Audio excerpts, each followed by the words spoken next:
اور جب ابراہیم نے کہا، اے میرے رب، اس شہر کو امن والا بنا دے اور اس کے رہنے والوں کو جو ان میں سے اللہ اور آخرت کے دن پر ایمان لائیں پھلوں سے رزق عطا فرمایا، اور جو کفر کرے گا اسے بھی میں تھوڑی مدت کے لیے فائدہ دوں گا، پھر اسے آگ کے عذاب کی طرف مجبور کر دوں گا، اور وہ بہت بڑا ٹھکانہ ہے۔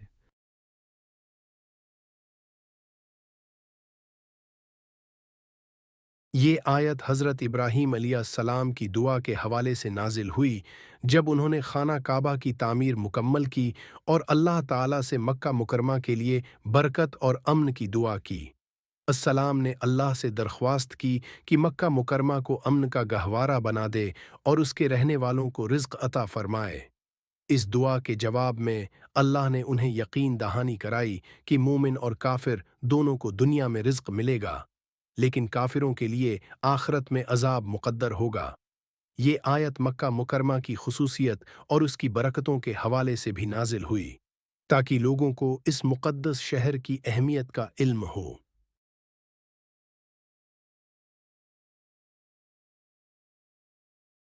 وَإِذْ قَالَ إِبْرَاهِيمُ رَبِّ اجْعَلْ هَذَا بَلَدًا آمِنًا۔ ترجمہ: اور جب ابراہیم نے کہا، اے میرے رب، اس شہر کو امن والا بنا دے۔ وضاحت: حضرت ابراہیم علیہ السلام نے مکہ مکرمہ کے لیے امن کی دعا کی، کیونکہ امن کے بغیر کوئی بھی شہر یا جگہ ترقی نہیں کر سکتی۔ مکہ مکرمہ کو امن کا گہوارہ بنانا اللہ کی قدرت کا مظہر ہے، اور آج بھی یہ شہر دنیا بھر کے مسلمانوں کے لیے امن کی علامت ہے۔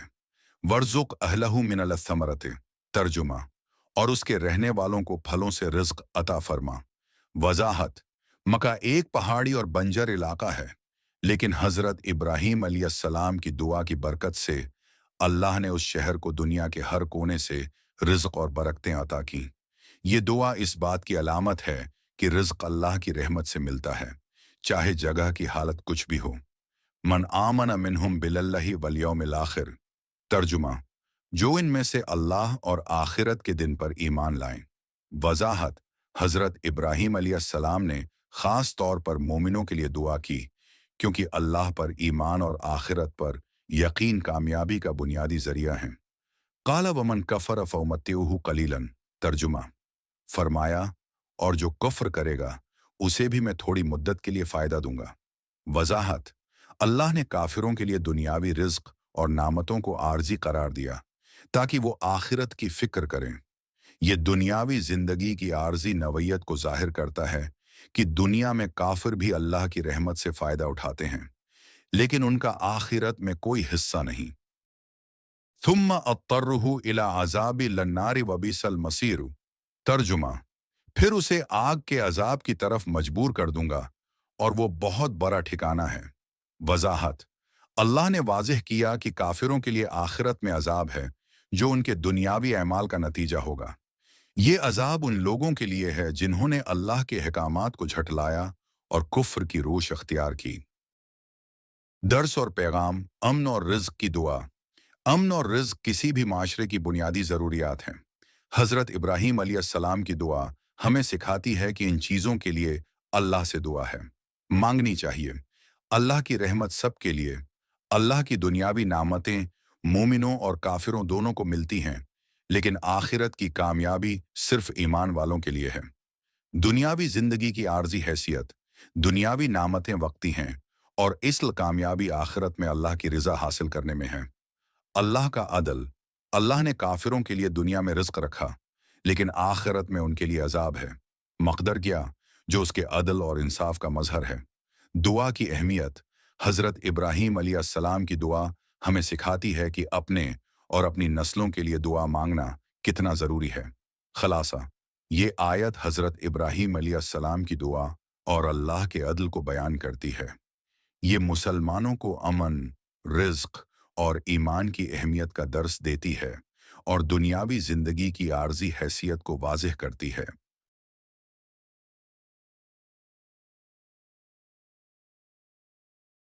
حکمت: امن کی ضرورت۔ حضرت ابراہیم علیہ السلام کی دعا سے یہ حکمت سامنے آتی ہے کہ امن کسی بھی معاشرے کی بنیادی ضرورت ہے۔ ایک محفوظ ماحول کے بغیر ترقی، عبادت اور خوشحالی ممکن نہیں۔ رزق اللہ کی رحمت سے۔ مکہ مکرمہ جیسا بنجر علاقہ بھی اللہ کے حکم سے دنیا بھر کے پھلوں اور نعمتوں سے مالا مال ہے۔ یہ حکمت ظاہر کرتی ہے کہ رزق کا دارومدار اللہ کی رحمت پر ہے، نہ کہ زمین کی زرخیزی پر۔ ایمان اور آخرت کی اہمیت۔ حضرت ابراہیم علیہ السلام نے خاص طور پر مومنوں کے لیے دعا کی، جو یہ حکمت دیتی ہے کہ اللہ پر ایمان اور آخرت کی تیاری کامیابی کے لیے ضروری ہیں۔ دنیاوی اور اخروی جزا۔ اللہ نے کافروں کو دنیا میں عارضی رزق اور نعمتیں عطا کیں، لیکن ان کے لیے آخرت میں عذاب مقدر کیا۔ یہ حکمت سکھاتی ہے کہ دنیاوی کامیابی حقیقی کامیابی نہیں، بلکہ اصل کامیابی آخرت میں ہے۔ اللہ کا عدل اور رحمت۔ اللہ کی رحمت یہ ہے کہ وہ دنیا میں مومنوں اور کافروں دونوں کو رزق عطا کرتا ہے، لیکن اس کا عدل یہ ہے کہ آخرت میں ہر کسی کو اس کے اعمال کے مطابق جزا یا سزا ملے گی۔ جیسے خشک علاقے کو اللہ نے اپنی قدرت سے دنیا کے ہر قسم کے رزق کا مرکز بنایا، جو اس کی بے انتہا قدرت کا مظہر ہے۔ امن کا قیام۔ اللہ نے اپنی قدرت سے مکہ کو ایک ایسا ہمیشہ کا مرکز بنایا ہے، شہر بنایا جہاں امن و سکون کا غلبہ ہے، اور جو دنیا بھر کے مسلمانوں کے لیے مقدس ترین جگہ ہے۔ دنیاوی نعمتوں کی فراہمی۔ اللہ نے اپنی قدرت سے کافروں کو بھی دنیاوی رزق ہے عطا کیا، حالانکہ وہ اس کے نافرمان ہیں، تاکہ وہ ہدایت کی طرف لوٹ آئیں۔ عذاب آخرت۔ اللہ کی قدرت آخرت میں بھی عیاں ہوگی، جہاں ظالموں اور کافروں کو ان کے اعمال کے مطابق سزا دی جائے گی۔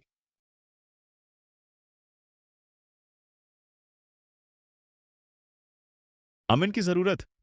کسی بھی جگہ کی خوشحالی اور ترقی کے لیے امن بنیادی شرط ہے۔ حضرت ابراہیم علیہ السلام نے مکہ کے لیے امن کی دعا کی، جو آج بھی اس مقدس شہر کی خصوصیت ہے۔ رزق اللہ کی عطا ہے۔ رزق کی فراہمی صرف زمین کی زرخیزی پر منحصر نہیں، بلکہ اللہ کی رحمت اور قدرت پر ہے، جیسا کہ مکہ مکرمہ میں دیکھنے کو ملتا ہے۔ ایمان کی فضیلت۔ حضرت ابراہیم علیہ السلام نے مومنوں کے لیے دعا کی، جو یہ ظاہر کرتا ہے کہ اللہ کی خاص نعمتیں ایمان والوں کے لیے ہیں۔ دنیاوی نعمتیں عارضی ہیں۔ کافروں کو دنیاوی زندگی میں بھی نعمتیں ملتی ہیں، لیکن یہ سب عارضی ہیں۔ آخرت میں ان کے لیے اللہ کا عذاب ہے۔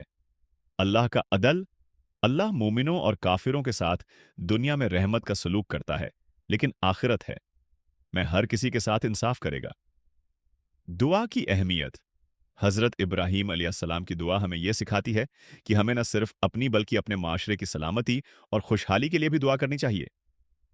خلاصہ، یہ آیت ہمیں امن، رزق، ایمان اور اللہ کی رحمت اور عدل کی اہمیت کا درس دیتی ہے۔ دنیاوی نعمتیں عارضی ہیں اور اصل کامیابی ایمان اور آخرت کی تیاری میں ہے۔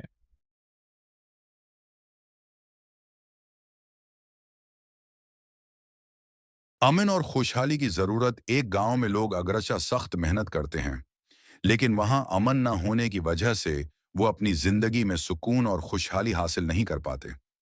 دوسری طرف ایک ایسا گاؤں ہے جہاں امن قائم ہے اور وہاں کے لوگ اپنے کام میں ترقی کرتے ہیں اور خوشحال ہوتے ہیں۔ ربط۔ اسی طرح حضرت ابراہیم علیہ السلام نے مکہ مکرمہ کے لیے امن کی دعا کی، کیونکہ امن کے بغیر کوئی جگہ ترقی اور خوشحالی نہیں پا سکتی۔ رزق کا اللہ سے تعلق۔ ایک کسان اپنی زمین پر محنت کرتا ہے، لیکن بارش نہ ہونے کی وجہ سے اس کی فصل کمزور رہتی ہے۔ دوسری طرف اللہ کی رحمت سے بعض خشک علاقوں میں غیر متوقع طور پر بارش ہو جاتی ہے اور زمین خوشحال ہو جاتی ہے۔ ربط۔ اللہ کی قدرت ہے کہ مکہ جیسی بنجر جگہ کو رزق سے بھرپور بنایا، اور یہ دکھاتا ہے کہ رزق کا تعلق زمین کی زرخیزی سے زیادہ اللہ کی رحمت سے ہے۔ دنیاوی نعمتوں کی عارضی حیثیت۔ ایک طالب علم کو امتحان کے بعد عارضی انعام دیا جاتا ہے، لیکن اگر وہ اپنی تعلیم کو جاری نہ رکھے تو وہ بڑی کامیابی حاصل نہیں کر سکتا۔ ربط۔ کافروں کو دنیا میں عارضی رزق دیا جاتا ہے، لیکن اگر وہ آخرت کی فکر نہ کریں تو انہیں وہاں عذاب کا سامنا کرنا پڑے گا۔ خلاصہ، یہ مثالیں واضح کرتی ہیں کہ امن، رزق اور آخرت کی تیاری کسی بھی انسان یا معاشرے کے لیے ضروری ہیں۔ اللہ کی رحمت مومنوں اور کافروں دونوں پر ہوتی ہے، لیکن حقیقی کامیابی ایمان اور آخرت کی تیاری میں ہے۔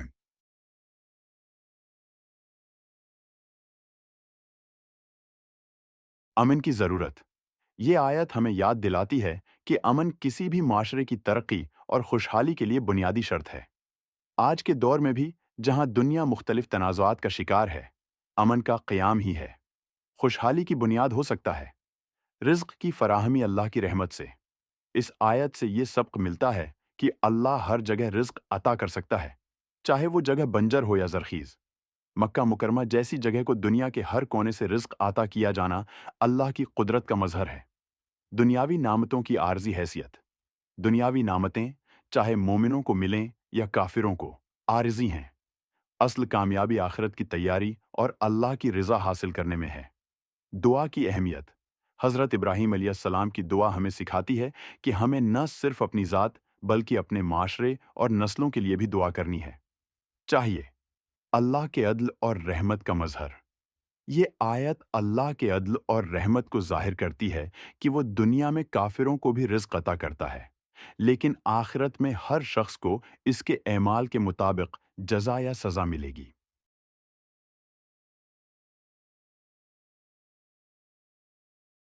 امن کی دعا اور کوشش۔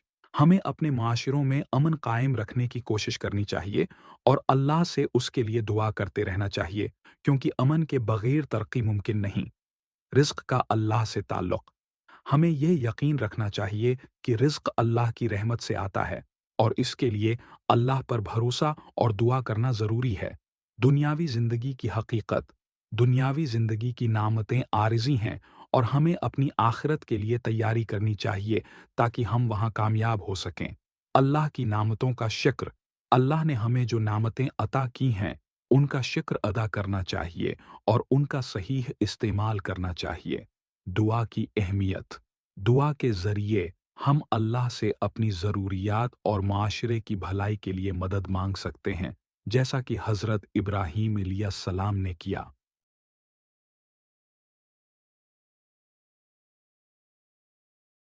اللهم اجعل بلادنا آمنة ومطمئنة ووفقنا لحفظ للسلام۔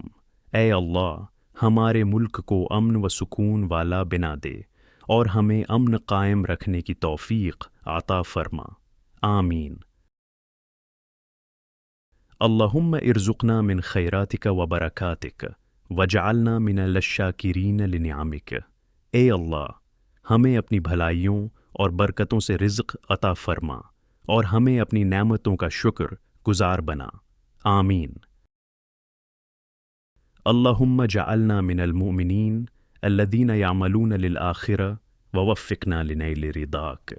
اے اللہ، ہمیں ایمان والوں میں شامل فرما جو آخرت کے لیے عمل کرتے ہیں اور ہمیں اپنی رضا حاصل کرنے کی توفیق عطا فرما، آمین۔